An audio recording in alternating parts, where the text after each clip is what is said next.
কিছু বিক্ষিপ্ত ঘটনা ছাড়া শান্তিপূর্ণভাবে রায়গঞ্জ বিধানসভা উপনির্বাচন শেষ হয়েছে। সকাল থেকে কড়া নিরাপত্তার মধ্যে দিয়ে ভোটদান প্রক্রিয়া চলে। রায়গঞ্জের পলিটেকনিক কলেজে খোলা হয়েছে ডিসিআর স্ট্রং রুম এবং ভোট শেষে ভোট কর্মীরা ইভিএম এবং ভিভিপ্যাট মেশিন নিয়ে পলিটেকনিক কলেজের স্ট্রং রুম নিয়ে আসে কড়া পুলিশের নিরাপত্তার মধ্য দিয়ে।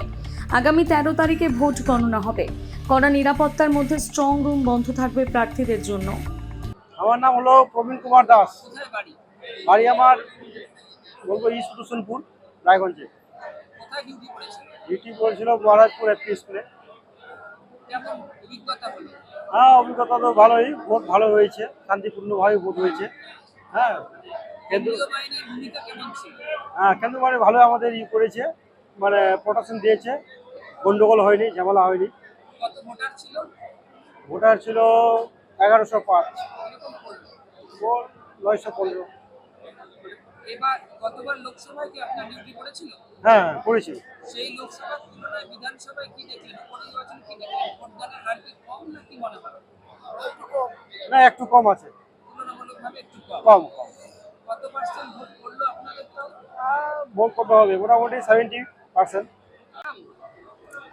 অবিনাশ চন্দ্র রায়, কোথায় ডিউটি পড়েছিল?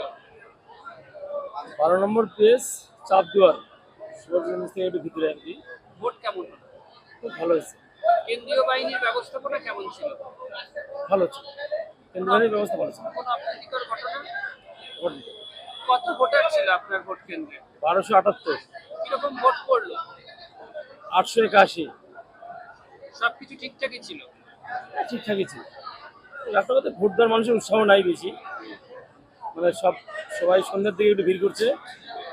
সারাদিন ফাঁকা ফাঁকাই ছিল, ওই যা ভোট হয়েছে বিকেলের দিকে আর কি। তুলনামূলক দেখা গেল আপনার কি লোকসভায় ডিউটি পড়েছিল? ভালো সব করেছে। লোকসভার তুলনায় কি দেখা গেল ভোটদানের হারটা কম, কম, আগ্রহটা কম? মানে এই ভোটেই 1100 মতো পোল হয়েছিল লোকসভায়, আচ্ছা, আর এখন পোল হলো 881, তাহলে কম। খানিকটা কম। ঠিক আছে, জিনিসপত্র জমা দেওয়া হয়ে গেছে? না, এখনো হয় নাই, এটা প্রেজেন্টিং গেছে আর কি জমা দিতে।